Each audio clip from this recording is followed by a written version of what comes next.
Hindi ka na ba talaga mapipigilan, mahal? Mangiyak-ngiyak ang asawa ni David na si Sarah nang haplusin nito ang pisngi. Pasensya ka na, ha? Gustuin ko mang manatili rito, pero tayo rin naman din ang mahihirapan. Lalo pat bobo na tayo ng sarili nating pamilya, mahal. Konsensyang saad ni David dito. Kung gusto ko lang ang masusunod, kahit pa hindi na ako mawali sa tabi mo, basta't kasama ka lang. Pero wala eh, mahirap lang tayo. Dagdag niya pa, at talaga namang nakukonsensya dahil sa ekspresyon ng asawa. Ngunit maya-maya pa, ay kumuhit ang isang malokong ngiti sa labi ni Sarah at marahan siyang ginrol. Nagbibiro lang ako. Huwag ka naman makonsensya na iiwanan mo kami dahil naiintindihan ko. Gusto ko lang tignan kung desidido ka ba talaga. Anito at niyakap siya. Dahil doon ay nakaginhawa ng maluwag ang lalaki. Bibilisan ko lang doon. Pangako ko, magsisikap ako sa trabaho para mabigyan ka at ang anak natin ng magandang buhay. Halos hindi mabitawan ni David ang asawa habang niyayakap ito. Umiiyak pa siya dahil sa ayaw sana niyang mawalay sa kanyang mag-ina. Natawa na lamang ang kanyang asawa at pinahira ng luwa sa kanyang pisngi. Aasahan ko ang pangako mo, mahal ha? Basta't huwag mong pababayaan ng magkasakit ka. Damihan mo ang kain mo dahil wala na ako para ipagluto ka. Ani nito sa kanya. Tumango ang lalaki at tinungaw ang bukok sa tiyan ng asawa. Lumuod siya at hinalikan nito. Huwag mong pahirapan si mama, anak ha. Bibilisan lang ni Papa para masubaybayan kita habang lumalaki ka. Sa ngayon, ay kailangan muna ni Papa na kumayod para sa ating pamilya at mabigyan kayo ng mama mo ng magandang buhay. Pinapangako ko, pakiigihan ko roon. Tutungo kasi siya sa Dubai upang magtrabaho roon. Mahirap lang kasi sila at nakatira sa isang kubo. Noong una ay madali lang ang buhay ngunit nang mabuntis na ang asawa ay nalubog na sila sa utang sa dami ng gastusin. Kung tutuusin ay hindi pa sila kasal ni Sarah at nag-live-in pa lamang sila. Kaya't kailangan din niyang magdoble kayod para mapakasalan ang babaeng minamahal sa simbahan. Ang gusto niya ay sobrang bongga dahil gusto niyang iparamdam kung gaano nito kamahal. Mag-iingat ka, mahal ha? Piling sa kanya ng asawa. Aalalahanin ko yun palagi. Kumawala si David sa yakap at lumakad na. Kinaway niya ang kanyang asawa at isang beses pang pinasadahan ang kanilang mumunting kubo na nagbigay sa kanila ng tahanan sa naglipas ng taon. Tinalikuran man sila ng lahat. Ang kubo nila ang nagsisilbing karamay sa problema at saya. Kaya isa sa mga pangarap niya ay ang mapatayuan ng malaking bahay ang pamilya. Gusto niyang sa parehong kubo ipatayo ang mansyon na pangarap niya. Paalam sa inyo, mahal kong asawa at anak, usal niya bago tumalikod at sumakay ng tricycle. Nang makaalis na ang tricycle, ay doon lang nanlabo ang mga mata niya na kanina pa pinipigil sa harapan ng asawa. Saan ka pupunta, Doy? Napansin niyo ng driver kaya siya tinulog. Mag-a-abroad po, Manong. Kaya po ako umiiyak kasi mamimiss ko po ang mag-ina ko. Pasensya na ha. Hingi niya ng paumanhin at nahiya dahil nakita ng driver ang kanyang mga luha. Tipid nang umiti ito sa kanya. Naiintindihan kita, Doy. Masakit talaga na mawalay sa pamilya, lalo na kung hindi mo ginusto. Dati rin akong OFW sa Middle East eh. Bago nagkaroon ng sakit, kahit na natili lang ako dito. Payo ko sa'yo, lalakasan mo na lamang ang loob mo roon. Mahirap ang makipagsapalaran sa hindi mo inang bayan at marami kang makakaharap na mga problema. Palagi mo lang isipin ang pamilya mo at maging totoo lang sa sarili. Paniguradong aaseso ka rin. Tila hinaplos ng mainit na kamay ang dibdib ni David sa payo ng tricycle driver. Kaya naman isang pagpapasalamat ng ngiti ang gumuhit sa kanyang labi. Maraming salamat po, Manong. Pagdating niya sa Dubai, ay nagtrabaho kaagad si David. Wala siyang sinayang ng oras dahil hindi rin ganoon kalaki ang sahod niya. Nagtrabaho siya ng nagtrabaho upang makaipon ng pera. Kalaunan ay pinanganak rin ng asawa niya ang lalaking anak nila sa Pilipinas. At sa kabutihang loob, ay masusustentuhan niya ito kahit cesarean ng anak si Sarah. Magpahinga ka muna, pre. Kanina ka pa nag-aayos ng mga makina riyan. Baka magulat na lang kami, matumba ka na lamang ng walang sugat. Lunch break naman natin, oh. Ngumiti si David at tumigil pansamantala para pahiran ng pawis. Sa isang kumpanya ng mga makina sila nagtatrabaho sa Dubai. Kaya talagang palaging puno ng grasa ang katawan niya, dahilan para mawalan ng gana sa pagkain ng lalaki.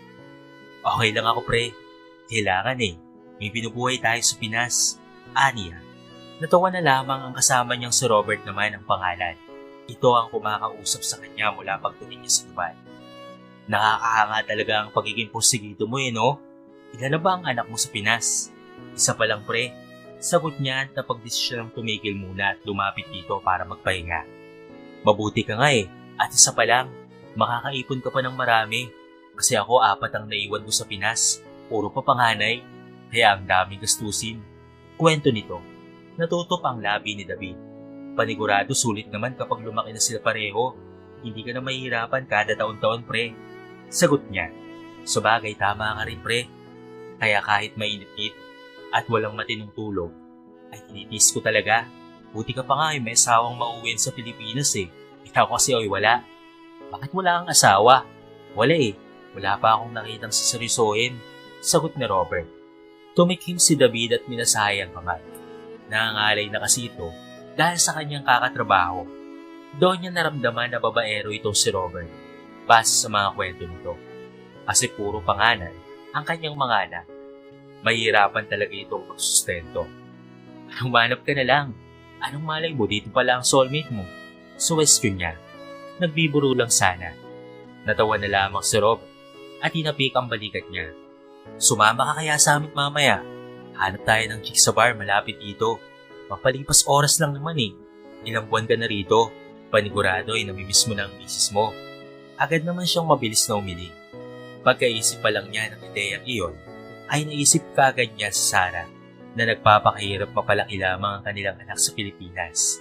Kaya naman hindi niya magagawang lokohin ito. Nako, pasa ko dyan pare. Loyal ako sa misis ko. Tanggi niya at muli nang sinuot ang safety hat. Sige na, wala namang makakaalam Tayong dalawa na lang kung nahihiya kasi ibang mga kasama natin.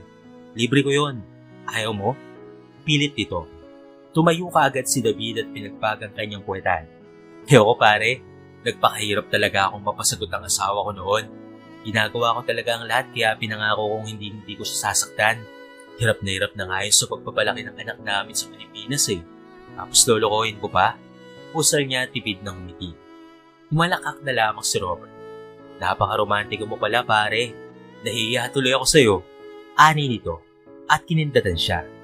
Tinapik niya ang balikat ng katrabaho. Alam mo kasi pre, kung gusto mong seryosohin ng babae, seryosohin mo rin sila. Tama niyang payo rito at bumalik na sa trabaho. Naiwang nakaawang ang labi ng kasama niya at napapailing-iling na lamang. Pagkatapos ng hapong iyon, ay diretsyong umuwi siya kaagad. Hindi si David sumunod sa gala nila Robert at ilan nilang mga kasamahan dahil paniguradong sa bar ang diretsyo ng mga iyon. Pagdating sa tinutuluyan niyang bahay, tumawag kaagad siya sa asawa niya upang makamusta ito at pati ang kanilang anak. Ang pangalan nito ay David. Sinunod ng asawa sa pangalan niya ang pangalan ng anak. Kumusta ka na riyan mahal? Kakain ka na ba? Mahining tanong ni Sarah sa kanya. Nakakain na ako mahal. Ngayon ba? Tugon naman niya. Tapos na rin. Ibinili ko ng manok ang iba sa perang pinadala mo kanina. Sagot nito. Mabuti naman. Saka bumili ka na rin pala ng mga gamit ni Baby David At mga kailangan mo. Bumili ka ng mga damit na gusto mo. Dahil sobra naman ang pinapadala kong pera sa'yo.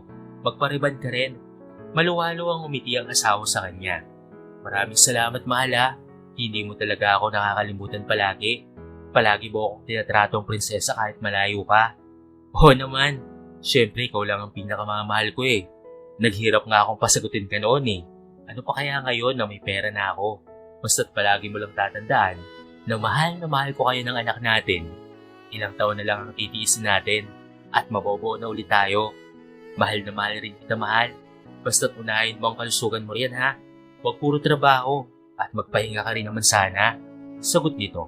Matamis nang umiti si David at agad na naglaho ang pangmulila sa pamilya. Nga pala, ang kubo natin okay pa ba? Hindi pa ba sira? Bigla niyang naalala ang pinakamamahal niyang bahay. Mag-iisang taon na siya sa Dubai, kaya't matagal na niyang hindi nakikita ang kubo nila. Pero pinag-iipunan niya yon. Okay pa naman mahal, matibay na matibay pa ang kubo natin. Sagot ng asawa. Tumango siya ngunit sa kalagitnaan ay tila may narinig na pukpok ng martilyo. Kaya't kumulot ang noo niya. May mga taong nagsasalita rin siyang naririnig na mukhang nagtutulungan at nagmamadali. Parang may naririnig akong mga pukpok ng martilyo, mahal. May pinapagawa ka ba? Pinapaayos mo ba ang bahay natin? Aniya. Mabilis na umiling ang kanyang asawa at lumingon sa kung saan ito nakaupo. Wala naman, mahal.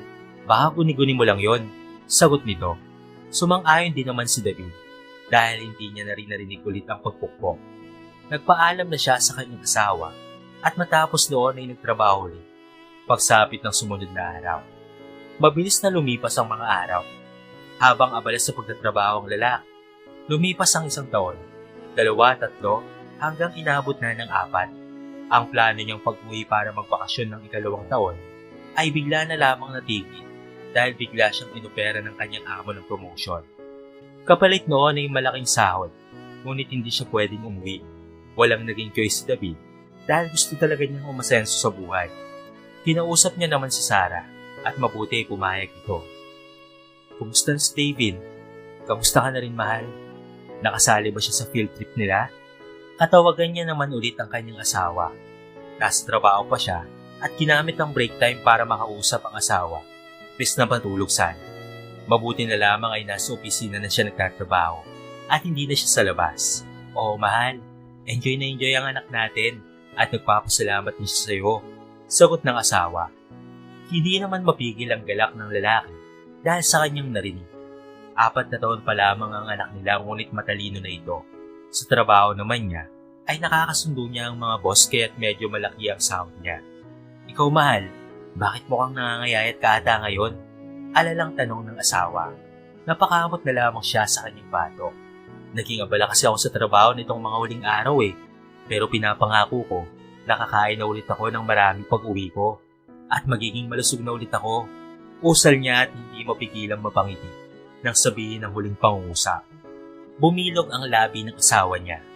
Makakauwi ka na? Pagak na tanong nito. Mabilis na tumango si David. Agad na umiyaw ang kanyang asawa at humalik sa screen ng cellphone. Tiyak na magiging masaya ang anak natin ito, mahal. Miss ka na namin. Ilang taon ka na rin na-extend. Ako nga rin Miss na miss ko na kayo. Kahit masaya akong makakauwi na. Napuno ng galak ang puso niya habang sinasabi ang plano sa asawa na pag-uwi. Sinabi niyang sa susunod na buwan pa ang uwi niya. Ngunit ang totoo ay susunod na linggo na. Gusto niya nang manatili sa Pilipinas dahil sakto na rin ang ipon niya para magpatayo ng malaking bahay at negosyo. Balak niyang sorpresahin ang kanyang mag-ina. Ngunit 1 linggo bago siya makauwi, bigla na lamang lumitaw si Robert sa opisina niya. Hindi niya iyon nasabi.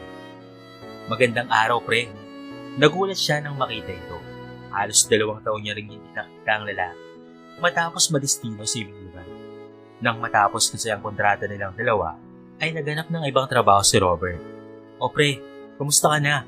Matagal na tayong hindi nakita. Aniya at mabilis na lumapit dito para makipagkaman. Pumayat si Robert at halos hindi na niya nakilala kanina. Ngunit ngumiti pa rin siya rito sa kabila ng pagtataka. Mabuti naman ako, pre. Kakagaling ko lang sa ospital kaya ito. Pumayat ako dahil walang kain.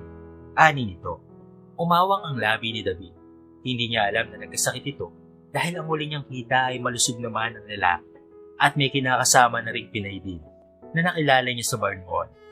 Nakaramdam siya ng awa rito. Nagkasakit ka? Nasaan na yung kinakasama mo? Tanong niya rito. Nanlabo ang mga mata ni Robert. Yun na nga, pre. Nasa kulungan siya ngayon. Mabilis pa sa 4 kumunot ang noon niya. Bakit? Anong nangyari? Bakit siya nasa kulungan? Tinaniman kasi siya ng baril sa bag niya at nakita yun ng mga pulis. Wala palang lisensya kaya kinulong siya. Naprema pang asawa ko, pre. Dahil inggit ang mga kasama niya sa bahay na pinagtatrabuhan niya. Kwento nito at mukhang problemado. Napasinghap na lamang si David. Paano na yan? Mahirap ka pa naman kapag Pinoy ka dito sa Dubai. Aniya, sa totoo nga niyan, kaya ako bumisita sa iyo ngayon ay para humingi sana ng tulong. Baka naman may 5 milyon ka riyan. Kailangan ko talaga ng pera para sa gamot at piyansa ng asawa ko. Hindi ko pa nga sinasabi ang kalagayan ko sa pamilya ko sa Pinas dahil umaasa rin ng mga yun sa suporta ko, pre. Itinikom niya ang kanyang labi at agad na tinignan ng dating katrabaho. Nag-aalinlangan siya Dahil sa 2 taon nilang pagsasama, ay hindi man lamang nito nagawang bayaran ang utang nito noon sa kanya. Ngunit maliit lang yon. Ayaw man niyang mag-isip ng masama, ngunit saan kukuha ng ganong kalaking pera ang kanyang katrabaho? Totoo ba talagang nakulong ang asawa mo, pre? Tanong niya rito at naninigurado. Nakukonsensya siyang kailangan niyo pang tanongin niyon dahil naging mabait naman itong kaibigan sa kanya noon. Oo, pre, maniwala ka sa akin. Hindi ba promoted ka naman? Mas mataas na ang sahod mo ngayon kaya pwede mo na akong mapahiram. Kahit 5 milyon lang, pre. Pangako, babayaran ko rin kagad sa'yo. Nakapag-apply na ako ng loan dito at nasa 6 na milyon na yun. Pero matatagalan pa bago ko makuha. Sa susunod pa kasi na linggo, yung asawa ko sa susunod na araw na ang hatol sa kanya. Pwede siyang matulan ng kamatayan, pre. Ikaw na lang ang pag-asa ko. Pumuntong hininga na lamang siya at pinasaya ang patok. Naku, mahirapan akong bigyan ka ng ganung kalaking halaga, pre. Pero alam mo naman na may anak ako at may plano kami ng misis kong magnegosyo pa uwi. Saka hindi naman ganun kalaki ang sahod ko. Kahit wala rin akong ganung kalaking halaga ng pera. Tama na wika niya. Sa ilang taon ng pagtatrabaho, ay halos sa gastusin din niyo napupunta at sakto lang ang savings niya. Hindi ganoon kalaki kaya ng inaasahan. Grabe ka naman, pre. Parang wala naman tayong pinagsamahan dito eh. Sige na, kahit 4 na milyon lang. Hindi ka ba naaawa sa akin? Lumuhod pa talaga si Robert at inabot ang mga kamay niya. Napasingap na lamang si David at naawa siyang tinignan paano ito kapayat. Naisip niya kung paano ba ito nagtatrabaho gayong parang sa tabig na lamang ay matutumba na ito. Malayong malayo sa badak na katawan nito noon. Pasensya na talaga, pre, pero wala talaga akong ganung kalaking halaga eh. Sige na, pre, babayaran ko naman kaagad sa'yo eh. Kailan ba ang uwi mo ng Pinas? Sasamahan kita sa airport, sabay ng bayad ko. Kailangan ko lang talaga ngayon, pre, at ikaw lang ang malalapitan ko at wala nang iba. Muli siyang suminghap. Naawa siya sa katrabaho, lalo pa't umiyak na ito sa pagmamakaawa sa kanya. Isa siyang mabait at matulunging tao, kahit hindi niya magawang tanggihan ito sa totoo lang. Okay lang ba sa'yo na 3 milyon lang? Yun lang talaga ang matutulong ko, pre. Dahil yun lang ang pera ko sa bangko. Usal niya. Agad na tumayo si Robert at nagpasalamat sa kanya. Oo, okay na yun, pre. Maraming salamat talaga. Kailan ka uwi para maibigay ko sa iyo ang pera? Sa susunod na linggo na, pre. Makakabayad ka ba ng ganung kalaking halaga kaagad? Oo naman. Sa susunod na linggo ko na rin makukuha ang loan ko. Basta't magkita na lang tayo sa airport sa araw na yun, ha? Maraming salamat talaga, pare. Binigyan kaagad ito ni David ng cheque. Ilang beses pang nagpasalamat si Robert sa kanya bago ito umalis. Nagdalawang isip pa nga rin siya, ngunit kumaan rin ang loob niya dahil nakatulong siya sa katrabaho. Babayaran niya naman siguro ako sa pagkakataong ito, kumbinsi niya sa kanyang sarili. Hanggang sa lumipas ang mga araw at dumating ang panibagong linggo, hindi na nagparamdam pa si Robert sa kanya. Umasa si David na dadating ito sa pinag-usapan nila, ngunit walang dumating. Sinubukan pa niya itong tawagan. Nasaan na kaya yun?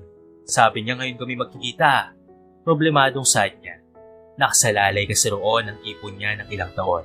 Ilang beses niyang sinubukang tawagan ito, ngunit hindi ito makontak. Nang sinubukan niya ang isa nitong numero, swerte at may sumagot ngunit boses ng babae ang nagsalita. Sino to? Anang ng babae. Si David to, kaibigan ni Robert. Nandiyan ba siya? Wika niya ngunit hindi pa man nakakatapos, ay pinatay na kaagad ng babae ang tawa. Hinilamos niya ang kamay sa mukha at mariing napaisip bakit pamilyar ang boses ng babae. Huli na nang maalala niya na boss yon ang kinakasama ni Robert. Napaupo si David sa upuan at pumuntong hinga. Hindi niya alam kung nakulong ba talaga ang asawa ni Robert o ginamit na nito ang pera pampiyansa. Ngayon nagsisisi siya na pinahiram niya ito ng pera. Sana niya ito hahanapin sa laki ng Dubai. Dahil sa sakit ng ulo, minabuti niya na lamang natawagan ang isa pa nilang dating kasamahan na kilala si Robert. Hello, pre. Ania, magandang araw. Bakit ka napatawag, pre? Tugon ng kanyang kasama. Gusto ko sanang tanungin kung totoo bang nakulong ang kinakasama ni Robert. Hindi ba kayo ang magkasama sa buong trabaho niya, pre? Ay, saan mo nakuha ang balitang yan? Hindi naman nakulong ang asawa ni Robert, ah. Palagi nga silang gumagala rito eh. At madalas na sa kasino nagsusugal. Sa katunayan nga niyan, ay kasama niya ang asawa niyang nag-file ng resignation letter. At noon pa noong nakaraang araw, sa oras na yon, ay nalaglag na ang panga ni David. Doon niya nakumpirma na niloloko lang pala siya ni Robert. Ninakaw nito ang pera niya. Bakit siya nag-resign? Minasahe niya na lamang ang kanyang ilok at malalim na napabuntong hininga. Hindi na alam ng lalaki kung ano ang gagawin. Atin lang to pare ha. May sabi-sabi kasi na nalulong sa sugal si Robert sa kasino at ang laki raw ng utang kaya tumakbo. Puro pa mga negosyanteng Arabo ang inutangan niya. Bakit mo pala siya tinatanong? Kumuyom sa galit ang kamay ni David. Hiniraman niya rin ako ng 3 milyon noong nakaraang linggo pare. Sabi niya ibabayaran niya ngayon pero hindi ko na siya matawagan. Pauwi na sana ako ng Pilipinas eh.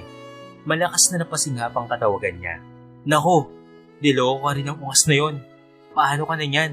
Paniguradong hindi na yun magpapakita sa'yo pare. Kinuha siguro ang pera mo para pangtakas sa mga ibang utang niya. Laglag na talaga ang pakiramdam ni David sa mga oras na yun. Iniisip niya ang kanyang mag-ina. Para bang naglaho ang pangarap niya para sa kanila. Ang pangarap niyang bahay, ang kasal, ang sasakyan, ay naglaho ang lahat ng iyon. Yun nga eh, hindi ko inaasahan na lolokohin niya ako. Alam naman niyang pangtustos ko yun sa kasal namin ng asawa ko. Basag ang boses na wika niya. Naaawa ako sa'yo pare. Pasensya na talaga. Ipanalangin na lang natin na makonsensya ang mas na yun. At ibalik ang pera mo. Sa dami ba naman ng lolo ko, ikaw ba? Eh ang bait-bait mo noon sa kanya. Pinutol na ni David ang tawag sa dating katrabaho at sinabunutan ng sarili. Gusto ko lang naman sanang tumulong sa kanya. Tapos lolokohin niya pa ako. Malungkot ng usal niya at ismayado. Kaya ang kinalabasan, walang perang dala ang lalaki pag-uwi ng Pilipinas. Ang dapat sa sorpresa niya sa kanyang mag-ina ay naglaho na lamang ng bigla. Tanging mga gamit lang niya ang dala at ang kaunting pera na nasa pitakan niya. Ano nang sasabihin ng asawa ko nito? Saad niya at lalo pang nalungkot nang maalala ang mag-ina. Hindi siya galit bagkus kalungkutan ang nararamdaman niya. Nalulungkot siyang niloko siya ni Robert na tinuring niyang kaibigan. Pakaramdam niya ay trinaydor siya ng pinagkakatiwalaan niyang tao. Pagdating sa Pilipinas, dumiretso muna siya sa simbahan na tumingi ng tulong sa Panginoon. Pagkatapos, ay dumiretso na sa kanila taglay ang mabigat na kalooban. Ni hindi alam ni Sarah at Davy na uwi siya at wala man lang dalang sorpresa ang lalaki. Dito na po tayo sir. Doon na lang siya natauhan nang magsalita ng tricycle driver. Tulala lang kasi siya kanina sa daming iniisip. Nagbayad si David at pagkatapos ay lumabas ng tricycle. Ngunit pagharap niya sa dating bahay nila ay kumunot na lamang ang kanyang noo nang makitang wala na yun doon at pumalit ang bagong tanawin. Anong nangyari sa kubo namin? Takang tanong niya. Ang dati kasi nilang kubo ay wala na sa kinatitirikan nito bagkos sa isa ng malaking mansyon ang naroon. Binenta ba ni Mahal ang lupa namin? Wala siyang sinabi sa akin Takang tanong niya. Sakto namang may dubang tao kaya agad siyang nagtanong. Magandang araw Manong. Umalis na po ba si Sara Lopez at ang anak niya rito? Bakit wala na po ang kubo nila? Tanong niya. Sino po ba ang tinutukoy niyo? Si Ma'am Sara po ba ang tinutukoy niyo? Anang ng lalaki. Agad na tumango si David. Nandyan pa naman po sila. Sa kanila yung mansyon Kung yung tinutukoy niyo po yung maliit nilang kubo, matagal na po yung sira at pinalitan na po ng mansyon. Mga 3 taon na rin po ang nakakalipas. Nanindigang balahibo ni David. Saan kumuha ng pera ang kanyang asawa? Gayong hindi naman malaki ang pinapadala niya upang makapundar ng ganitong kalaking mansyon. Sakto lang iyon para sa mga gastusin. Lumunok siya at lumapit sa bahay. Mahina ang bawat hakbang niya, hindi sigurado sa nararamdaman. Hindi maaari. Usal niya at pinagmasdan ang ganda ng mansyon. Hindi siya makapaniwala at mistulan yung bahay ng artista o yung mansyon ng mga mayayaman. Sarah? David? Nandyan ba kayo? Naghalo-halo kaagad ang senaryo sa isipan ni David. Kasabay noon ay ang paglabas naman ng asawa niya na si Sarah. Mahal? Gulat na usal nito at tumakbo papalapit sa kanya. Bakit nandito ka na? Akala ko ba sa susunod na buwan ka pa makakauwi? Pipit na umiti ang lalaki at hindi magawang mag-react dahil sa nakikita. Niyakap siya ng kanyang asawa at sobrang ganda nito. Nakasuot ng isang magandang dress at sobrang layo na sa dating maluwang casting na palagi nitong sinusuot. Pakaramdam ni David, sa 4 na taon ay sobrang dami na ng pagbabago. Nagulat ka bang may mansyon na tayo, mahal? Natatawang usal nito nang makita ang ekspresyon niya. Hindi mo naman ako pinagpalit sa isang mayamang lalaki, hindi ba? Natatakot na tanong niya. Pumalakhak lang ang kanyang asawa. Naku, syempre hindi. Pumasok ka muna at sasabihin ko sa iyo ang lahat ng nangyari. Pumasok sila ng bahay at mas lalong namangha ang lalaki. Saan mo kinuha ang pagpapatayo ng ganitong kagandang bahay, mahal? Sakto lang naman ang pinapadala ko sa iyo Imposible talagang makatayo ng ganitong mansyon. Hinarap siya ni Sarah at hinawakan siya sa dalawang kamay. Ang totoo kasi niyan, ay bala ko nang aminin to sa iyo noon pa man pero hindi pa ako nakakahanap ng panahon. Galing ako sa isang mayamang pamilya, mahal. Inilihim ko yun sa iyo dahil ayaw kong mahalin mo lang ako dahil sa mayaman ako o sabihin ng iba na minahal mo lang ako dahil may pera ang pamilya ko. Ano? Nanindig ang gulat sa balahibo niya. May-ari ng malaking hotel ang mga magulang ko at ako ang tagapagmana nito. Nag-iisang anak lang ako ng mga magulang ko at patawarin mo kung nilihim ko sa iyo yun Nang sagutin kasi kita noon, ipinangako ko sa mga magulang ko. Natitingnan ko kung anong klaseng tao ka. Pinili kong itago ang yaman ko para makilala ka ng sobra. Kung karapat-dapat ka ba sa akin at pinatunayan mo naman yon. Mahal, nagsumikap ka at nagpursige para mabuhay kami. Kahit ang totoo ay kaya namang buhayin ng pamilya natin ng pera ko. Kaya ako pinatayo ang mansyon na ito bilang kontribusyon ko sa pagsasakripisyo mo. Deserve mo ito. Mahigpit na niyakap ni David ang asawa at naiyak sa labis na tuwa. Maraming salamat at niniwala ka sa akin, mahal. May sasabihin din sana ako sa iyo Mahal kasi, hiniram kasi ng katrabaho ko ang perang iuwi ko sana sa iyo. Akala ko kasi ibabayaran niya ako kaagad dahil naging magkaibigan kami. Pero ang masakit nun, tinakbuhan niya ako. Niloko ako ni Robert. Ninakaw niya ang perang pinag-ipunan ko ng ilang taon sa abroad. Hinaplos siya ng asawa sa balikat at saka pinakalma. Hindi ito naging hysterical o anuman kung hindi pinili ni Sarah na pakalmahin ang sama ng loob ni David. Huwag kang mag-alala, mahal. Napakabait mo kaya paniguradong sobra-sobra pa ang ibabalik sa iyo ng Diyos niyan. Mahuhuli rin ang lalaking yun. Ipapakulong natin siya. Anang ng asawa niya. Tipid na umiti si David. Kahit hindi na mahal, basta't maibalik niya lang ang pera ko dahil inipon ko yun para sa kasal natin at gusto ko pa siyang bigyan ng pagkakataong magbago. Alam kong nalulong lang siya sa sugal dahil sa kinakasama niya. Usal niya, ayaw niyang magtanim ng galit sa dibdib kahit minadong dismayad. Pero iyon naman kasi siya. Ayaw niyang magtanim ng galit dahil naapektuhan lang ang pananaw niya sa buhay. Napakabait mo talaga, mahal.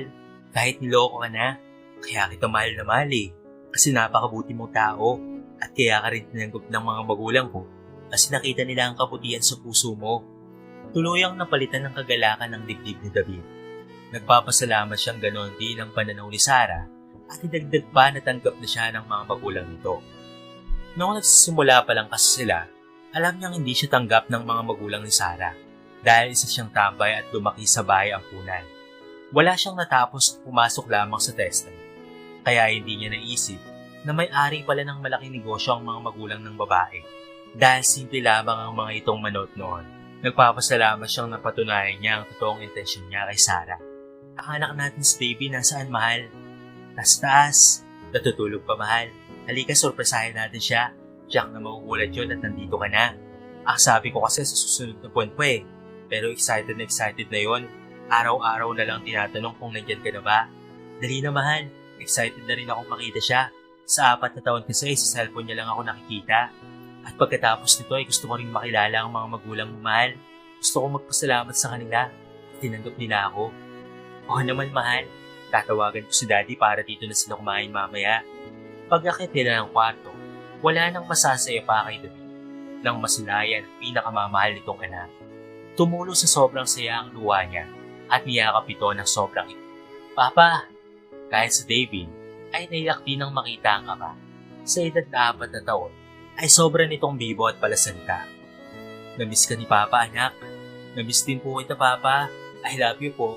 I love you rin, anak. Mahal na mahal po kayo. Ikinukol niya ang oras sa anak at bumawi rito. Pagsapit ng gabi, dumating rin ang biyanan niya.